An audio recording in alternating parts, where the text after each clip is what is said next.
బీసీలకు రిజర్వేషన్ల ప్రక్రియలో తెలుగు రాష్ట్రాల ముఖ్యమంత్రులు అన్యాయం చేశారని ఆల్ ఇండియా బీసీ ప్రజా వెల్ఫేర్ అసోసియేషన్ జాతీయ అధ్యక్షుడు గూడూరి వెంకటేశ్వరరావు విమర్శించారు.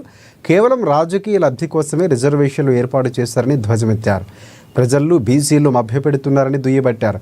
అసలు రిజర్వేషన్ ప్రక్రియ పార్లమెంట్లో ఆమోదం పొందాలని, కేవలం అసెంబ్లీలో చర్చించి బీసీలకు న్యాయం చేస్తున్నామని చెప్పి కాలం వెల్లదీస్తున్నారంటూ మండిపడ్డారు.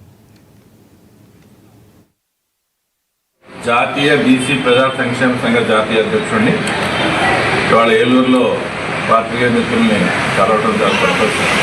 విషయం ఏంటంటే, ఉభయ తెలుగు రాష్ట్రాల్లో స్థానిక సంస్థ రిజర్వేషన్ తెలంగాణలో ఏర్పడినటువంటి కాంగ్రెస్ ప్రభుత్వం కానీ, ఆంధ్రప్రదేశ్లో ఏర్పడినటువంటి కూటమి ప్రభుత్వం కానీ స్థానిక సంస్థల రిజర్వేషన్నే పెంచుతాము అని చెప్పి 50% ఇస్తామని చెప్పి ఆంధ్రప్రదేశ్లో చెప్పారు, 42% ఇస్తామని చెప్పి తెలంగాణలో చెప్పి సర్వే చేశారు.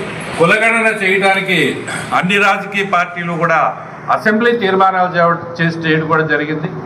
మరి కేంద్ర ప్రభుత్వం నిర్ణయం తీసుకుంది, అసెంబ్లీలో తీర్మానం చేసినట్టు ఏదైతే ఉందో కులగణన కులాల వారీగా గణన చేయాలని చెప్పి ఒక ఆలోచన వచ్చిన తర్వాత తెలంగాణ ప్రభుత్వం చేసినటువంటి కులగణన శాస్త్రీయ పద్ధతుల్లో లేదు అన్నదానికి తిరిగి మళ్ళీ మీకు కూడా చేస్తామని చెప్పి, రెండోసారి కూడా చేస్తామని చెప్పి రేవంత్ రెడ్డి గారు 42% రిజర్వేషన్స్ ఇస్తాము అని చెప్పి చెప్పారు. ఇవి బీసీ సమాజం పూర్తిగా తెలుసుకోవాల్సినటువంటి విషయం ఏంటంటే, స్థానిక సంస్థల్లో రిజర్వేషన్ చట్టబద్ధత లేదు అన్నది మనందరికీ తెలిసిన విషయం.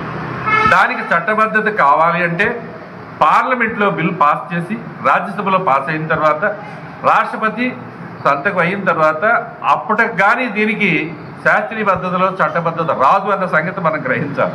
ఇది అనాది నుంచి కూడా బీసీ వర్గాలను మోసం చేయడానికి ఆనాడు రాజశేఖర రెడ్డి గారు ఉన్నప్పుడు అసెంబ్లీలో తీర్మానం చేశారు, ఏమని, చట్టసభల్లో బీసీ రిజర్వేషన్ కల్పించాలి అని. తర్వాత చంద్రబాబు నాయుడు గారు కూడా అసెంబ్లీ తీర్మానం చేశారు. తర్వాత జగన్మోహన్ రెడ్డి గారు కూడా అసెంబ్లీ తీర్మానం చేశారు.